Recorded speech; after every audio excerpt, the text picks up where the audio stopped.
on Chronicle. A war that began in South Carolina. There was so much carnage. Pitting American against American. This split families, it divided a nation. Stories of conflict. Many people literally had to start from scratch. A war that still holds mysteries. The Hunley will tell us what happened. And continues to divide a people. We are still suffering today. 150 years after the fighting stopped. No one realized it would be 4 long and bloody years. Tonight on Chronicle, the Civil War.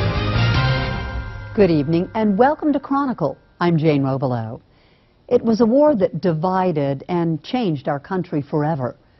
150 years ago, that war ended, but South Carolina will always be known as the place where it all started.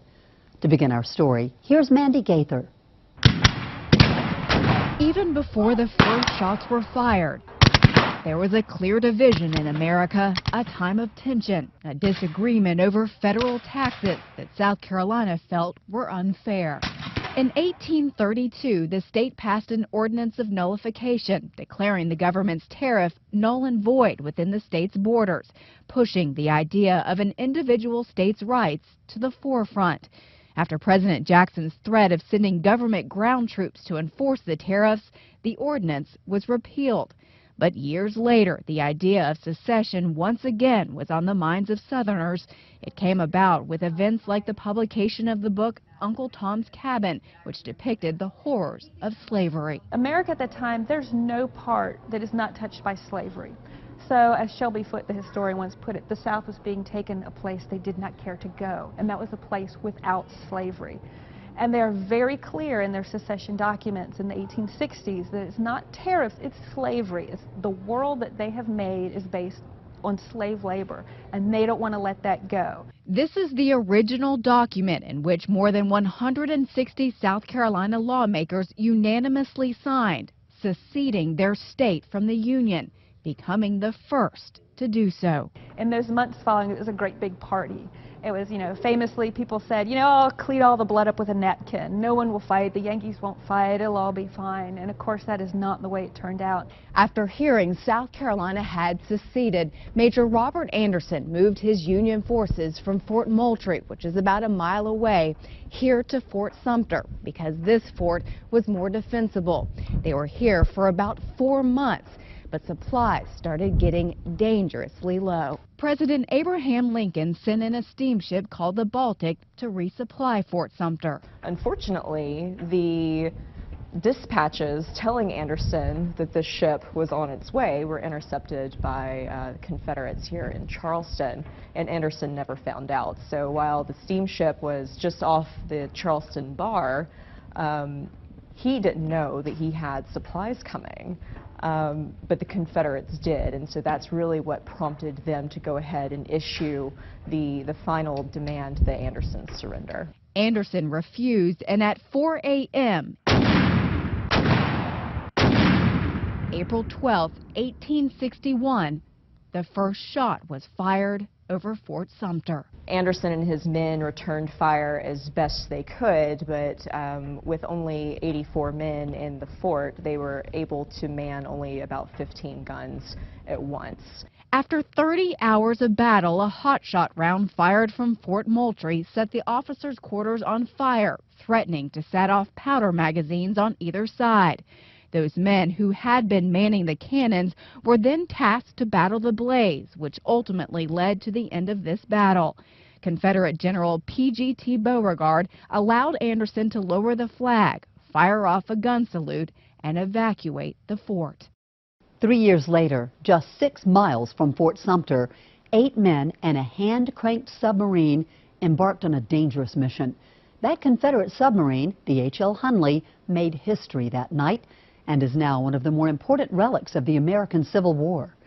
It was raised from the ocean floor off Charleston in August of 2000. The effort to painstakingly remove 150 years of treasure and debris to preserve it and solve its mysteries has been an ongoing project. Carol Goldsmith now with what the Hunley has shown scientists and historians so far. In Charleston, the past lives alongside the present. Look at that. And north of the city, the past lives inside the present. So this is the iron rudder that was attached to the stern of the submarine. The Clemson University Warren Lash Conservation Center houses the Hunley.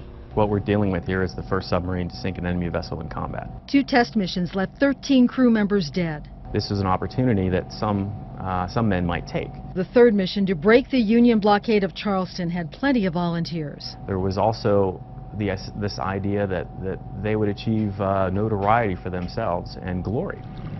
On a moonlit night, the Hunley, its 7-man crew, commanded by Lieutenant George Dixon, slipped into Charleston Harbor, aiming for the blockade.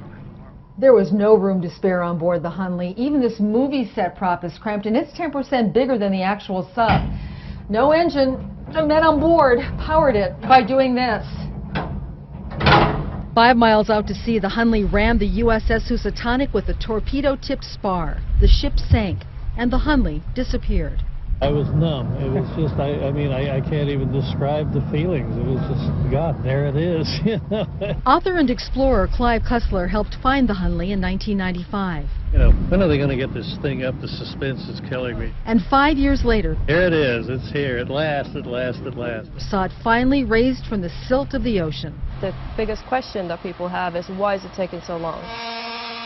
15 years of work to strip the silt and shells. The submarine decides when it's going to be ready. This is a view few see up close. The beautifully streamlined sub, crafted with fins, held together with nuts and bolts and straps of iron. And this was found too. And it had more information than we thought. It wasn't just a coin that was deformed. He had it inscribed with the date of the attack when he was shot.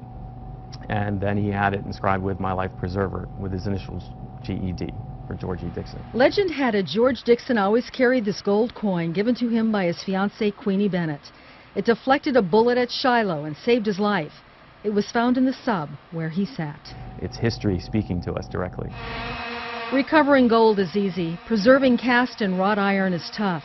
Without treatment, the sub could collapse into a pile of rust. That's why the sub is kept wet with chemicals. Just, breaking through to that surface, the original surface, and seeing that for the first time, that was obviously just, the breathtaking experience. But even more breathtaking, how the Hunley unfolds its story. Take the spar. Well, the spar was preserved. It was still attached to the submarine. Peeling back the dirt and shells on the end of the spar brought a startling discovery. The sleeve of the torpedo was still attached. That meant the Hunley was just 16 feet from the Housatonic when it blew up. But what did it do to the hull of the Hunley? What did it do to the crew? Scafuri won't speculate. The worst thing you can do is have your theory and then look for evidence to support it. That's the opposite of what you should do. You should let the evidence tell you what it tells you. And we only have one time to get this right. There are no failures. We can't get it wrong. Just as each crew who served on the Hunley only had one time. They're all buried together now under the trees at Magnolia Cemetery, not far from the Conservation Center. 3 crews bound by the terrible risk they took and the watery end they met. Day's end brings the conservation crew ever closer to answers. And the sun won't set on the Hunley, not until the mystery of why she sank. So it's a one of a kind. Is finally solved. There were no other Hunleys. The conservators work on the Hunley during the week, and on the weekends, the public is welcome to view the Hunley and its artifacts, such as the gold coin, at the Clemson University Restoration Institute in North Charleston. The wrath of the Union Army unleashed on South Carolina's capital. Next, when Chronicle continues. General William Tecumseh Sherman and his Union Army burned Atlanta. Then he and his men torched their way to the Georgia coast, warming up for South Carolina. They thought the capital city deserved their full wrath. Michael Cogdill now with the story of the burning of Columbia. The million-dollar question is who burned Columbia. That's the big question. Deep in the archives of this modern capital, the question runs hot. February 16th, 150 years ago, Confederates had orders to light Columbia's stored cotton on fire in the streets. is artillery starting fires while at the same time Confederates are lighting cotton, or there's some other parties lighting cotton? So we don't know. We know this, the town ran full of stored liquor on that cold, windy night, Union and Confederate boys, likely drunk, with the townspeople living through a sobering hell. So you have high winds, fire, whiskey, and a lot of drunks. So it's not a really good situation for people living in Columbia. Just before Columbia burned, the Union Army had shot her up. That's one of the chief targets under construction back then. Stars on the walls of the State House hide the scars. It's hit 6 times, at least 6 times. Columbia is the most attractive military target in the state. This is South Carolina's Ordinance of Secession. And that document in Dr. Eric Emerson's hands? I mean, without this, there's no war. Made sure of it. The Articles of Secession rest in the state archives now. Upstate names like Furman and Duncan hardly faded on the page. General Sherman and his Union boys had it in for Columbia. And they blame South Carolinians for the whole war and for everything that's happened before them. Sherman's army assaulted a city of 14,000 women, children, and old men, used First Presbyterian Church as target practice. And then there's the First Baptist Church. General Sherman and his men really wanted this church gone. The Secession Convention met here in 1860, sort of made this the seed ground of the Confederacy. As the story goes, the custodian for this church, a black man named Holland Mitchell, met the Union Army right out front. This isn't First Baptist, he told them. It wasn't long before the Army ended up just up the street, and the Methodist Church ended up in ashes. This was the rehearsal for Reconstruction. I mean, this moment of time. For Dr. Bobby Donaldson, professor of history, the Civil War runs in the blood. Company C, 1st South Carolina Cavalry. The iPad there holds his great-great-great-grandfather's pension papers from serving as a slave in the Confederate Army. You see people who are poised to see the future in a different way. He wonders why an enslaved man spared this church. Was it because there was a deep level of loyalty, or was it because he was protecting a church for African-American members? But says there's no question who felt a warmth of freedom watching the rest of the city burn. Sherman's march meant that the ways you saw yourself, the ways how the state functioned, they were about to change. Out of the ashes of all the freedoms and diversity of this new Columbia, though like that old sanctuary, some modern hatred of Sherman still stands. I mean, for generations to South Carolinians, Sherman was this nocturnal villain. In her archives and museums, tools of Civil War lie in the slumber of defeat. American history is about reconciling what we think democracy is. And that is not an easy struggle. And out front of that State House, the wind carries a reminder of enduring struggle, one General Sherman's fire could not consume. General Sherman was a West Point graduate. After the war, he was promoted and went west to fight Native Americans. Still to come on Chronicle, history hidden, underground. I'm real anxious to see what comes out of here. And underwater. Before the Union Army left Columbia in ashes, they had one last job to do. They needed to dispose of a huge cache of Confederate tools of war. Here's Michael Cogdill on history now underwater. That little creek feeds a good-sized resting place of the war. But the bulk of it was thrown directly in the river from this bank over here. Right through this quiet little valley, the Union Army fed the Congaree River some final rounds of Confederate ammunition. This is a 24-pounder howitzer ball. Archaeologist Jim Legg says it was nearly 10,000 rounds of artillery alone, all dumped out of the rebels' reach. They couldn't put thousands of rounds of artillery ammunition together in a pile and set it on fire and blow it up. And right here, near the Gervais Street Bridge, private salvage crews over the years have spent a lot of time and effort getting some of that out of this river. This isn't part of it, but it's like this 24-pound cannonball. The rest of it is a mystery. Still down there, waiting. It should be a nice sample of Confederate technology.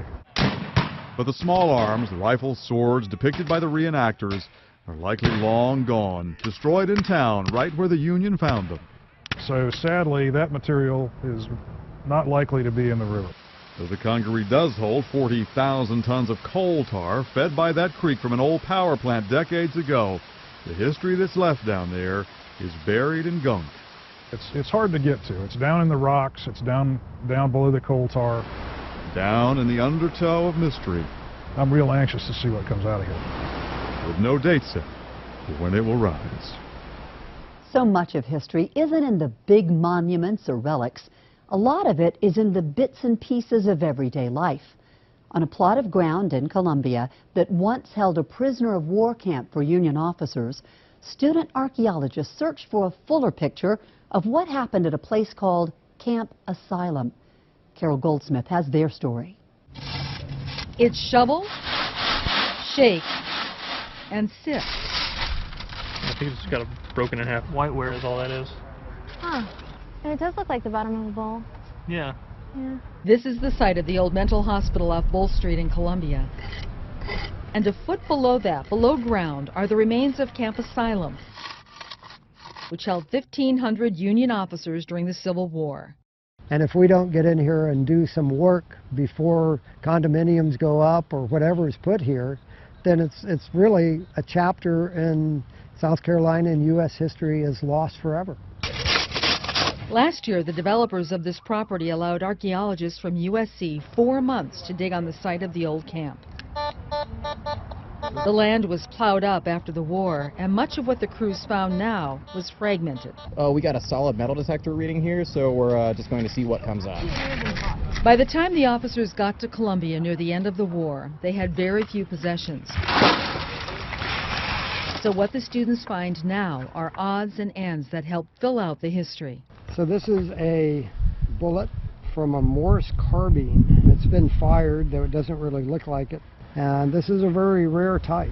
This is a Union staff officer's button. It would have been worn by officers major and above as an overcoat button. St. Earl, I found a little 2-ton mess fork that looked like it had been broken and discarded. It's kind of exhilarating, you know, you find little bits and pieces of things, and they don't look like much at first, and you clear off the dirt, and it's a piece of history, so it's pretty cool.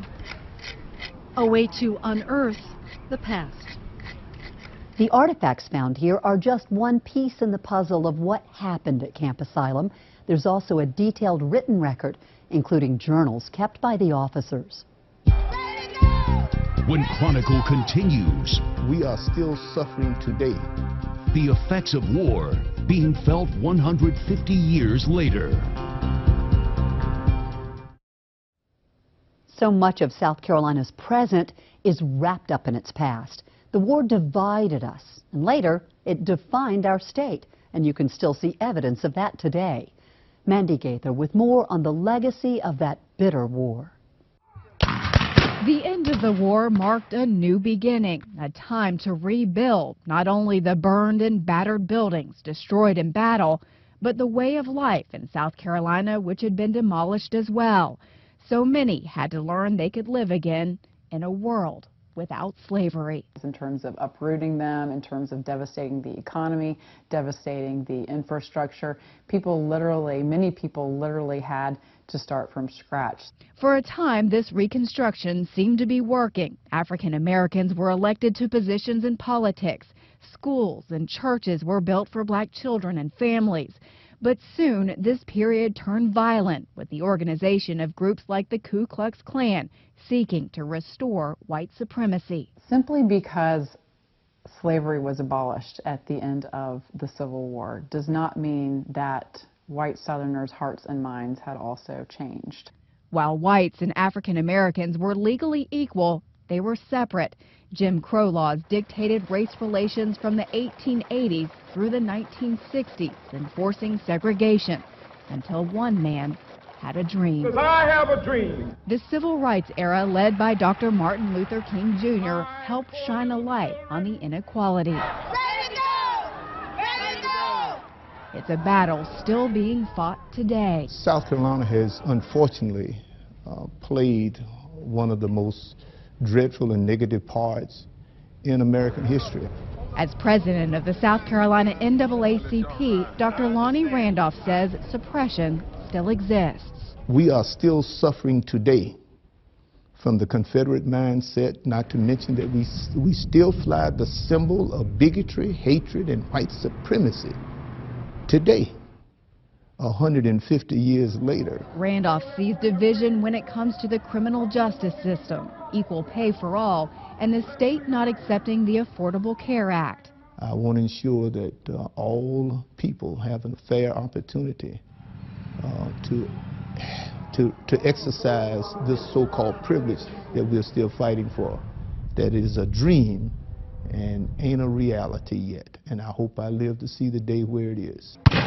That future forever changed by the past. But some who try to honor the memory of those who fought believe we can't move forward without looking back. We love to be able to get out there and portray and remember what they did. It's a great experience. The live in history part of it helps teach the public, inform and educate so that what happened in the past is not forgotten. Dealing with the reasons for the war and its effect on society for generations has always been a difficult and complicated matter. And that's why we continue to struggle with the legacy of the Civil War, 150 years after the last shot was fired and the guns were laid down. But the fact remains, this war of American against American continues to teach us lessons and challenges us to move forward as a unified people, to never forget the past, but to learn from it. Thank you for joining us for Chronicle, the Civil War. I'm Jane Rovelo. Good night.